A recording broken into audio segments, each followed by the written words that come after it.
Hi, every single book that I read in November was 5 stars, except for one. We're going to get that one out of the way. Unfortunately, it's Skyshade. You guys know that I love Lightlark and Nightbane, so this was one of my most highly anticipated reads of the year.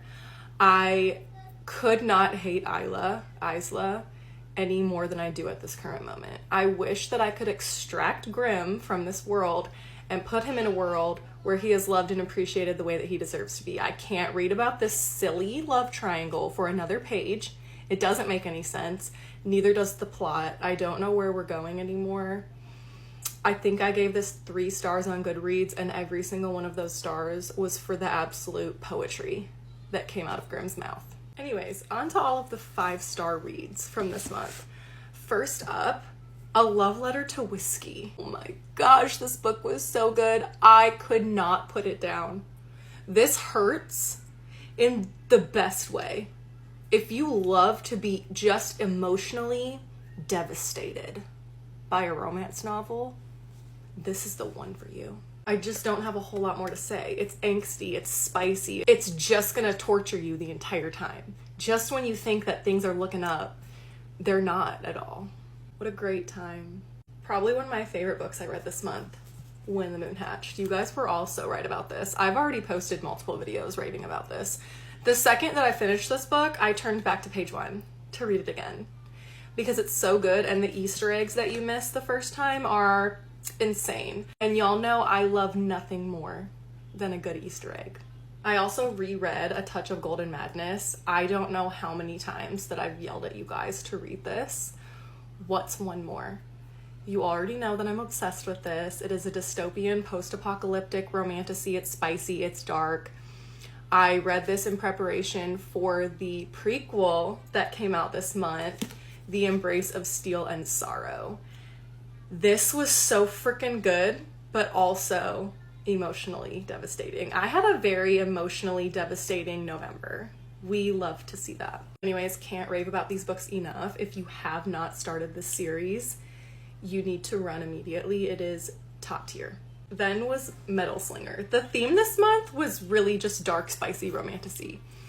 Everyone was yelling at me to read Metal Slinger. I was like, fine, I will do it. It was so good. You guys have not failed me in a really long time. This book deserves all the hype that it's getting. It's on Kindle Unlimited. The author is so sweet. Go read this book. I am warning you that the ending is a doozy. And then was Anathema. I've literally haven't shut up about this book all week. I'm so obsessed with this. This is just the perfect spooky, gothic, dark, spicy romantasy. There's nothing wrong with it. The plot is superb. The world building, the magic system is so unique. The spice is good. The book boyfriend in here is what dreams are made of. Okay? I'm gonna start stuttering if I try to say anything else about Anathema. Just please go read it. And everyone told me that I have to read Nocticadia by Carrie Lake if I loved Anathema.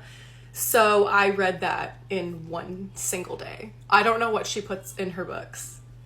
This is teacher-student. I freaking love teacher-student in a fictional world. I also wouldn't condone a 500-year age gap in the real world, but this is a fantasy book, okay?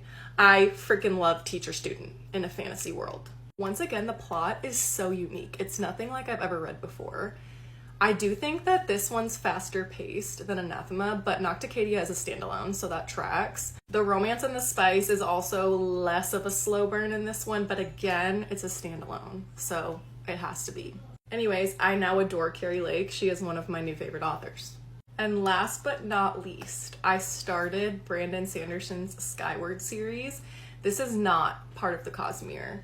This is just a separate YA sci-fi fantasy series, but it is so good. I'm such a space nerd. This is literally like Fourth Wing, but for flight school and YA.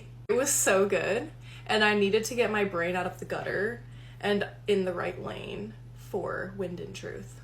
I was just craving Brandon Sanderson's writing, and he doesn't miss. Skyward is so good. Spensa reminds me of Vin from the Mistborn trilogy.